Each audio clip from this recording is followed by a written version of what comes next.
Welcome to this explainer. Look, today we're diving into something pretty heavy, but honestly, incredibly common. We're talking about that nagging, painful feeling that you're just easily replaceable. It's an invisible burden, right? But by unpacking the psychology behind it, we're going to finally make sense of exactly where this feeling actually comes from. So ask yourself this honestly. What if you just disappeared tomorrow? If your gut reaction is that people would just shrug, move on, and replace you without missing a beat, well, let me tell you, you are far from alone. So many of us carry this quiet weight around every single day. But here is the absolute game changer that psychology reveals. This deep sense of being replaceable, it's not some inherent flaw in your personality. You definitely weren't born feeling this way.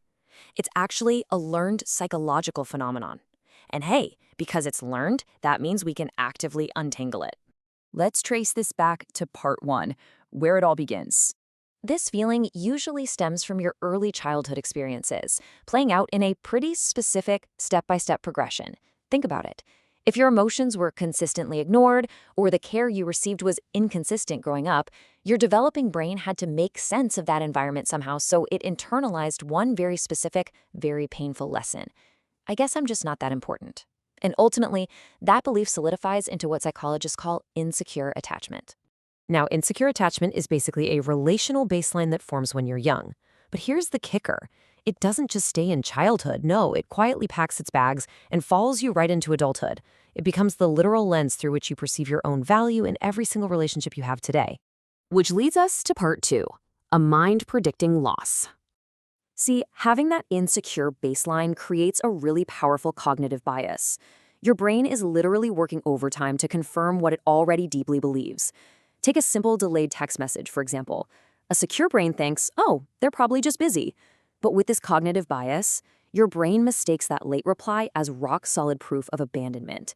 You immediately assume they found someone better. You've got to remember, in that moment, you are experiencing a mental bias, not actual reality. And the crazy, ironic part, your brain is actually just trying to protect you. By hyper-focusing on these tiny, perceived slights, your mind forces you to constantly prepare for relationship endings that haven't even happened yet.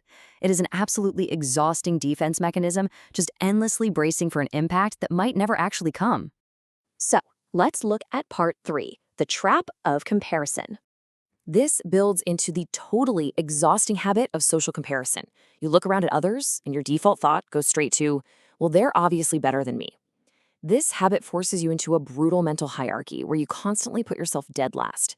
You end up feeling like a backup plan, a second option, even when you're actually someone's number one priority. It conditions you to just constantly measure yourself against the rest of the world. And that brings us to part four, the exhaustion of overgiving. Now, because deep down you are terrified of risking being left behind, you develop these intense survival behaviors in your everyday life.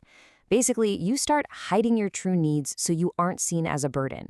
You stop asking for too much, you stay quiet, and you probably habitually say it's fine when it is absolutely 100% not fine. You're shrinking yourself down just so you won't give anyone a single reason to replace you. Which brings us to this heartbreaking reality. By suppressing your needs, yeah, you might become easier to keep, but you also become way easier to overlook. You might successfully make yourself super low maintenance to the people around you, but the real tragedy? People might never realize how much you actually need or who you truly are because you've made yourself entirely too easy to look right past. Driven by that desperate need for approval, you start overgiving, trying to make yourself totally irreplaceable. But you fall right into the trap of conditional value. That's the toxic belief that you have to continuously hustle and give more just to earn your spot in someone's life. And sadly, that completely replaces your natural value, the absolute truth that you have a place naturally without needing to endlessly jump through hoops for it. Okay, moving on to part five, understanding your true value. The entire point of unpacking all this psychology today is to finally break that exhausting cycle. And the key is right here.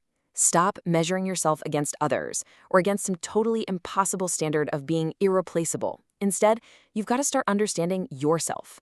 You have to recognize that these feelings, they were learned in childhood. They are driven by cognitive bias, and they absolutely do not reflect your actual worth. As we wrap up this explainer, I want to leave you with a pretty provocative thought to chew on today.